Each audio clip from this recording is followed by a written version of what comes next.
Voilà, je te propose ici l'ultime séquence concernant le gradient. On en a vu pas mal, hein, tu es arrivé à un certain niveau d'expertise que je te propose d'ailleurs d'évaluer ici, hein, puisque tu vois que ce que je vais faire ici, c'est te proposer de résoudre un exercice à propos du gradient.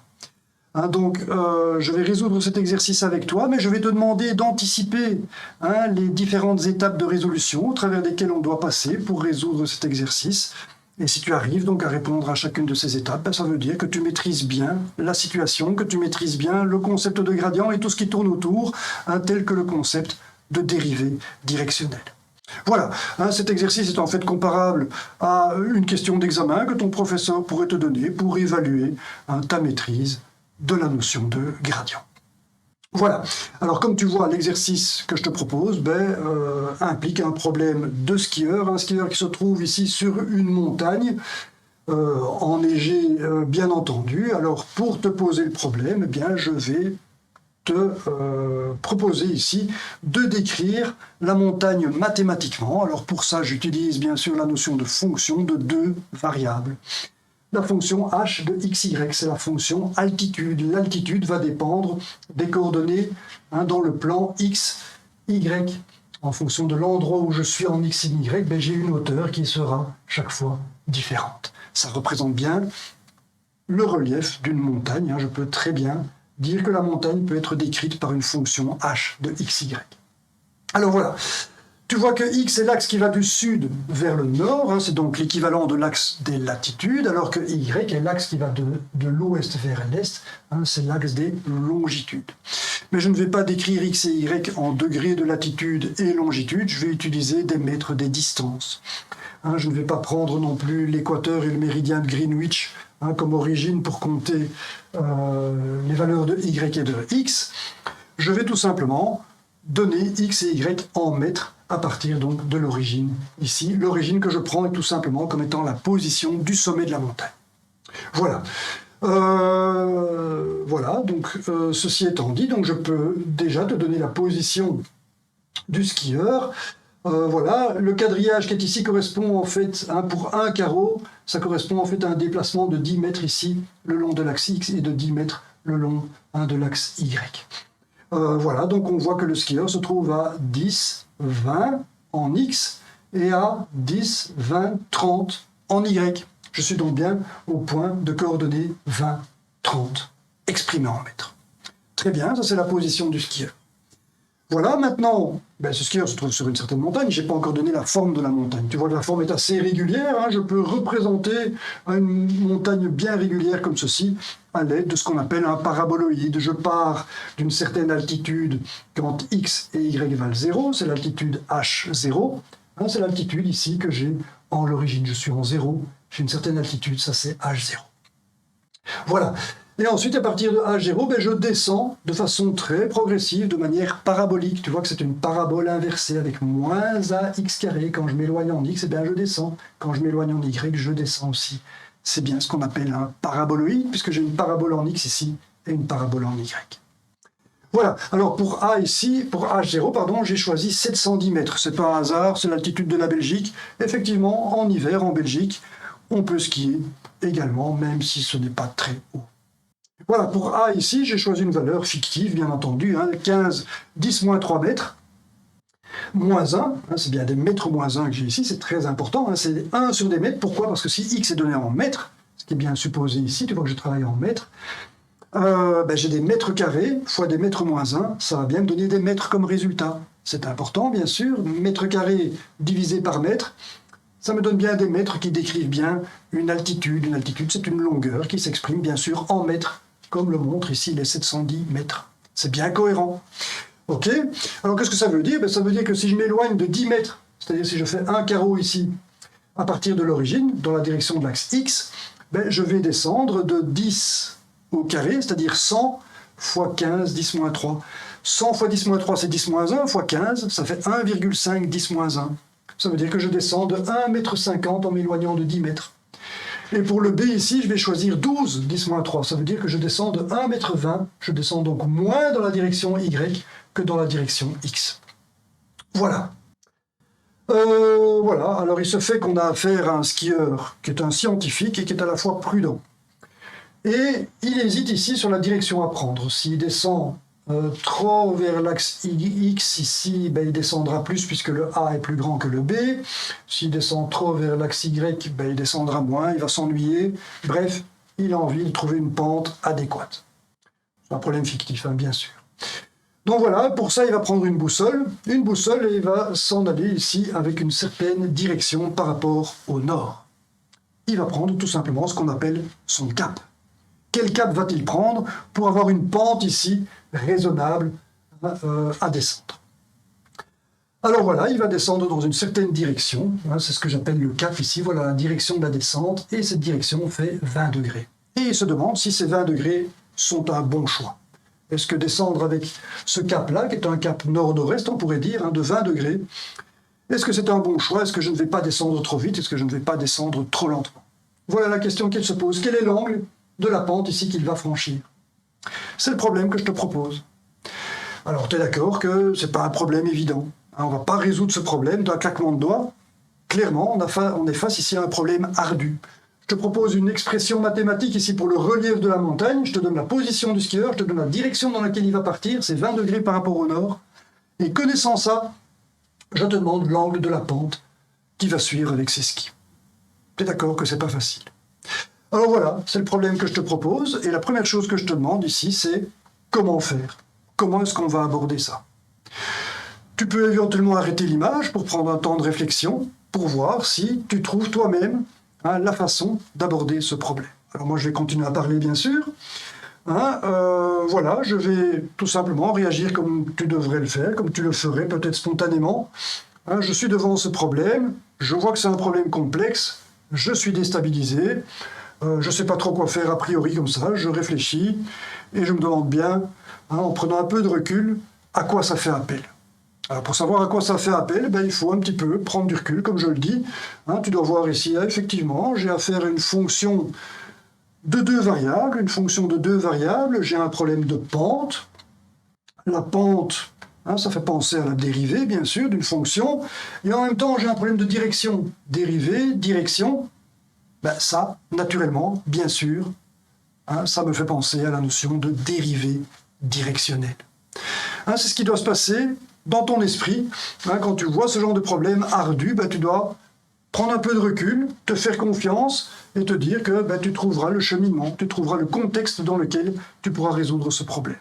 Et tu es d'accord que ce que je viens de dire là, pente, c'est-à-dire dérivée, en fonction d'une direction, parce qu'on voit bien que si je prends une autre direction, la pente sera différente, je retrouve bien la notion de dérivée directionnelle.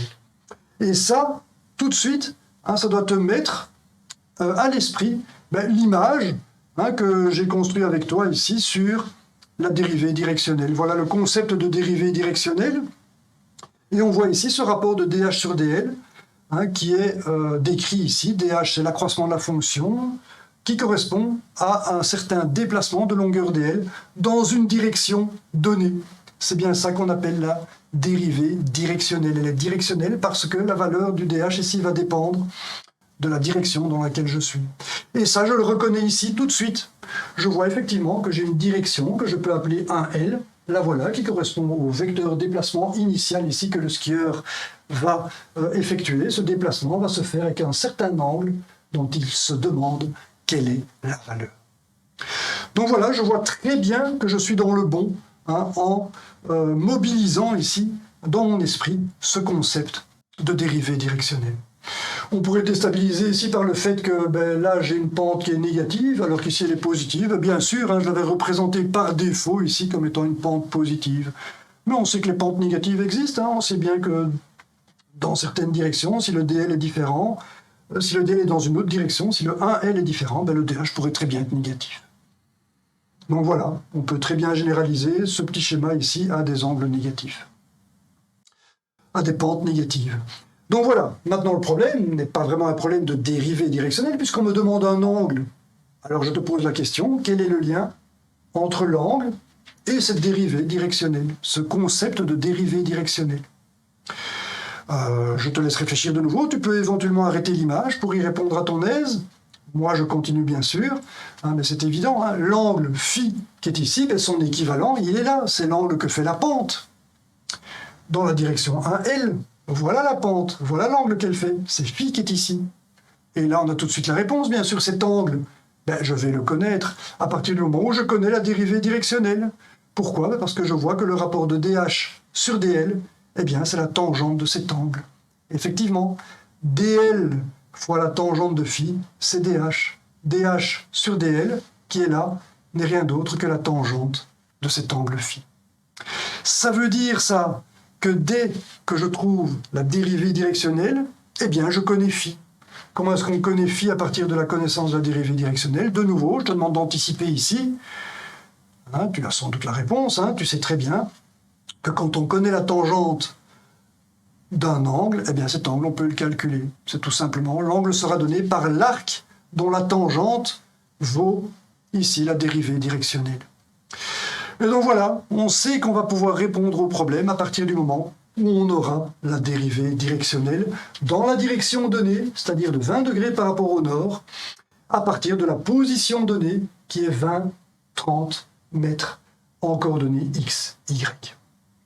Voilà le problème. Alors maintenant, le tout est encore de calculer cette dérivée directionnelle. Et comment est-ce que tu vas faire? De nouveau, je te demande d'anticiper ici.